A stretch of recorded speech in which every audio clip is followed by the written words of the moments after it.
Hello everyone, কেমন আছেন সবাই? রান্নাবান্না শেষ, সব কিছু আমার ডাইনিং টেবিলে নিয়ে আসতে হবে। আসলে আমার কিচেনটা একটু দূরে, আর আমার ড্রয়িং এবং ডাইনিং একসাথে, সেজন্য আমার সব কিছু কিচেন থেকে আনতে হয়। যখন খাওয়ার সময় হয় আবার সব কিছু গুছিয়ে আবার কিচেনে নিয়ে যেতে হয়।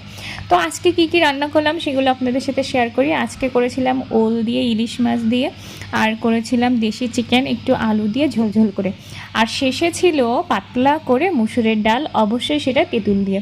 গরমের দিনে কিন্তু একটু টক খেতে ভালোই লাগে। আজকে কিন্তু ভীষণ গরম পড়েছিল, তাই ভাবলাম শেষে একটু টক করি। টকটা শুধুমাত্র পাঁচফোড়ন দিয়ে আর সরিষা ফোড়ন দিয়ে করেছি, আর কোনো কিছুই না। আমাদের মুসুরের ডালের সাথে তেঁতুল খুব পছন্দ করে সবাই। আর যেহেতু মাংস খেয়েছি শেষে তো টক লাগবেই, এজন্য টকটা করলাম। একটু ঝাল ঝাল করে দেশি চিকেন করেছিলাম। আর প্রথমে ছিল ওল দিয়ে ইলিশ মাছ, যেটা আমাদের বাসায় সবাই খুব পছন্দ করে, ওলের সাথে ইলিশ মাছ। আপনারা